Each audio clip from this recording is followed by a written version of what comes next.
নমস্কার বন্ধুরা, recipe with মমে আপনাদের সকলকে জানাচ্ছি স্বাগত।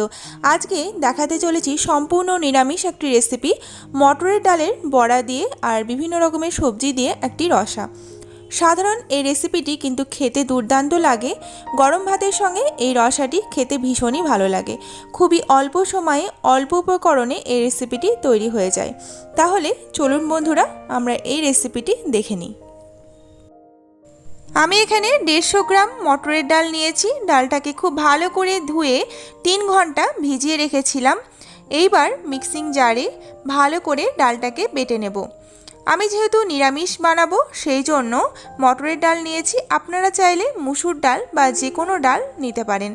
এইবার আমি মিক্সিং জারের মধ্যে ডালগুলোকে সব দিয়ে দিচ্ছি।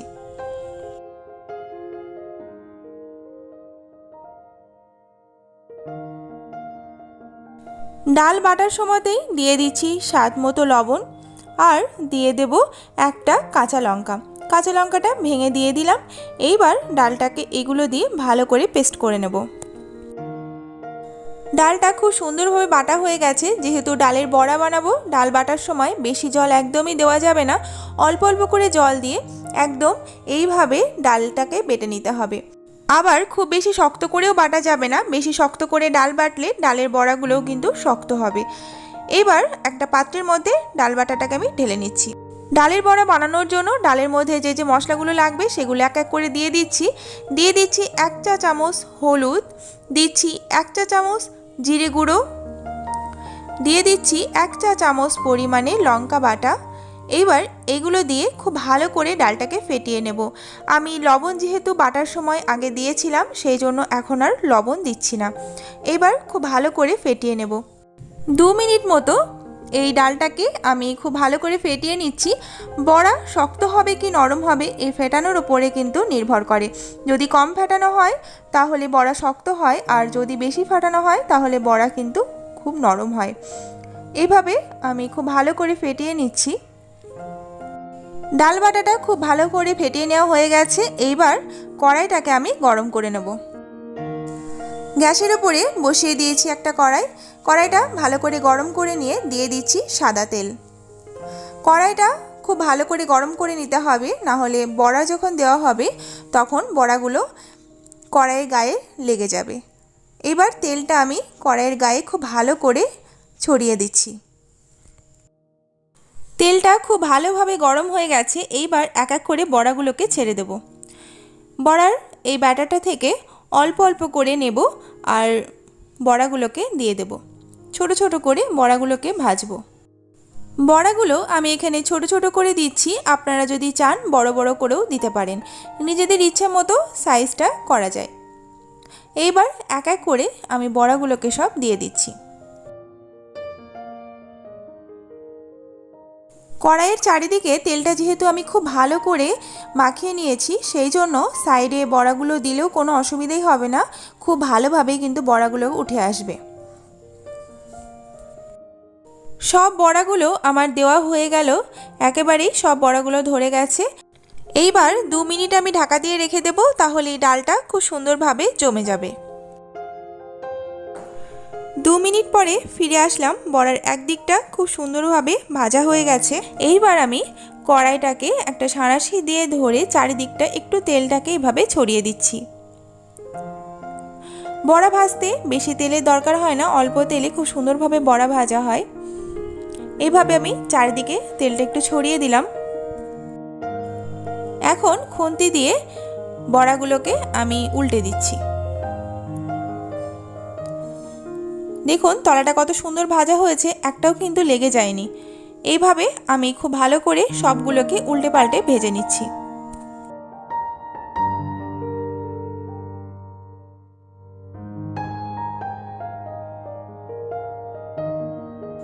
বড়ার 2 দিকটাই খুব সুন্দরভাবে ভেজে নিয়েছি। বড়া খুব বেশি কালো করে ভাজলে দেখতে ভালো লাগে না। এইভাবে হালকা করে হালকা একটু যখন লাল লাল হয়ে যাবে তখনই বড়াগুলোকে আমি নামিয়ে নিলাম। ডালের বড়াগুলো বানানো সব কমপ্লিট হয়ে গেল।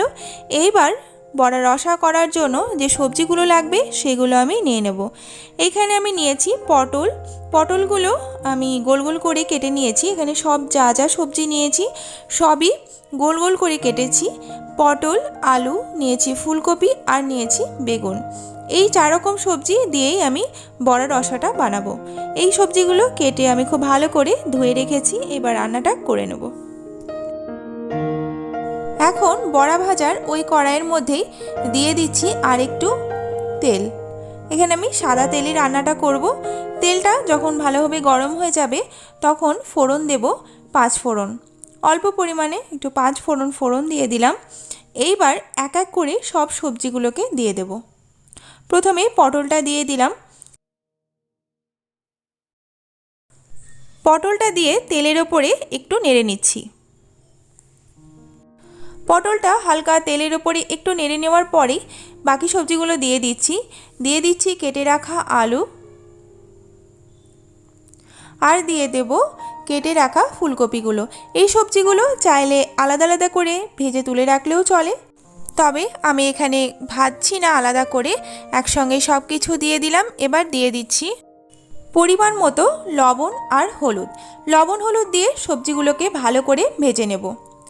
লবণ হলুদের সঙ্গে সবজিগুলো খুব ভালো করে মিশিয়ে নিচ্ছি। ভালো করে মিশিয়ে নিয়ে 2 মিনিট মতো একটু ঢাকা দিয়ে রাখবো। আমি মাঝে একবার নেড়ে চেড়ে আবারও ঢাকা দিয়ে দিয়েছিলাম। সবজিগুলো অনেকটাই নরম হয়ে গেছে আর ভাজাও হয়ে গেছে। এইবার দিয়ে দেব কেটে রাখা বেগুন। বেগুন যেহেতু নরম জিনিস সেই জন্য প্রথমেই দিইনি, পরে ওই সবজিগুলো ভাজা হয়ে যাওয়ার পরেই বেগুনগুলোকে দিচ্ছি। এবার বেগুনগুলো দিয়ে আমি আবারও খুব ভালো করে নেড়ে নিচ্ছি। সব কিছু ভালোভাবে নেড়ে চেড়ে নিয়ে আবারও 2 মিনিট ঢাকা দিয়ে রাখছি। ফিরে আসলাম। সবজিগুলোকে আবার একটু নেড়ে চেড়ে নিয়ে এক এক করে যে মশলাগুলো আমার লাগবে সেগুলোকে দিয়ে দেব। প্রথমেই আমি দিয়ে দিচ্ছি 3 চা চামচ পরিমাণে আদা বাটা, দিয়ে দিচ্ছি 1 চা চামচ পরিমাণে জিরে গুঁড়ো, আর দিচ্ছি 1 চা চামচ পরিমাণে ধনে গুঁড়ো, আর দিচ্ছি 2 চা চামচ লঙ্কা বাটা। এগুলো দিয়ে খুব ভালো করে সবজির সঙ্গে মিশিয়ে নেব।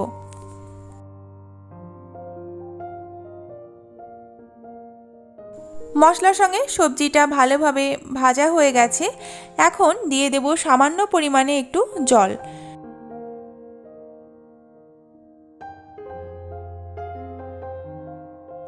আবারও 2 মিনিট মতো একটু ঢেকে রাখছি। 2 মিনিট পরে ফিরে আসলাম। সবজিগুলো একটু নেড়ে চেড়ে নিচ্ছি। নেড়ে নেওয়ার পরে দিয়ে দিচ্ছি 2 টেবিল চামচ সর্ষে আর কাঁচা লঙ্কা বাটা। এখানে আমি সাদা সর্ষে আর কাঁচা লঙ্কা বেটে রেখেছিলাম, সেইটাই দিয়ে দিলাম। মশলাটা দিয়ে আবারও সবজির সঙ্গে খুব ভালো করে মিশিয়ে নিচ্ছি।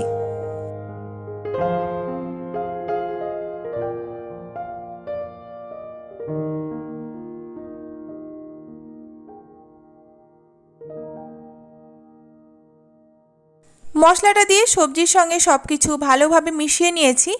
এবার দিয়ে দিচ্ছি পরিমাণ মতো হলুদ আর দিচ্ছি স্বাদ মতো লবণ। এইগুলো দিয়ে আবারও খুব ভালো করে মিশিয়ে নিচ্ছি।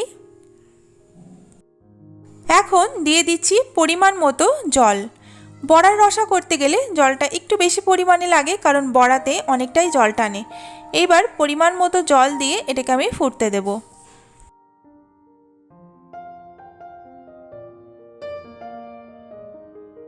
জলটা দেওয়ার পর খুব ভালোভাবে ফুটেও গেছে।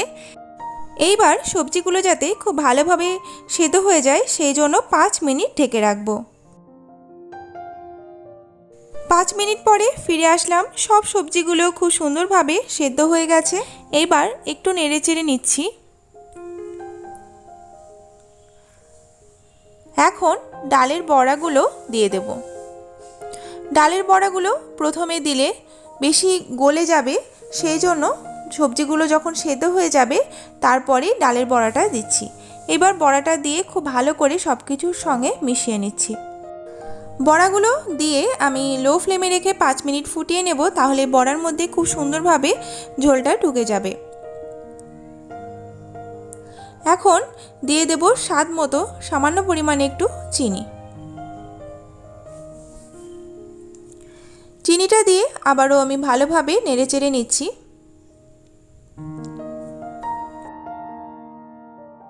পাঁচ মিনিট ফুটিয়ে নেওয়ার পরে ডালের বড়ার মধ্যে ঝোলটা খুব সুন্দরভাবে ঢুকে গেছে। এখন রান্নাটা আমার হয়ে গেছে। এইবার গ্যাসের ফ্লেমটা বন্ধ করে দিয়ে তরকারিটাকে নামিয়ে নেব।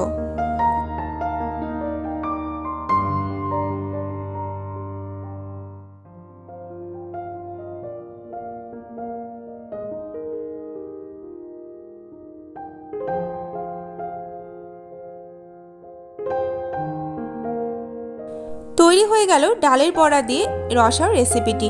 খুবই অল্প সময়ে অল্প উপকরণে দারুণ স্বাদের এই রান্নাটি তৈরি হয়ে যায়। গরম ভাতে খেতে ভীষণই ভালো লাগে। আশা করি বানালে সকলেরই ভীষণ ভালো লাগবে। খুবই অল্প সময়ে তৈরি হয়ে যায় আর খেতেও ভীষণই ভালো লাগে। আমি একটা বড়া ভেঙে দেখাচ্ছি। ভিতরে ভীষণই জুসি হয়েছে আর ভীষণই নরম হয়েছে বড়াগুলো। দেখতে পাচ্ছেন কতটা নরম হয়েছে। এইভাবে বড়া বানালে বড়া একদমই শক্ত হয় না, খুব সুন্দরভাবে ঝোলটা বড়ার মধ্যে ঢোকে আর খেতে ভীষণই জুসি হয়।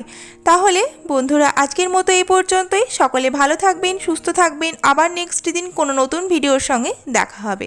নমস্কার।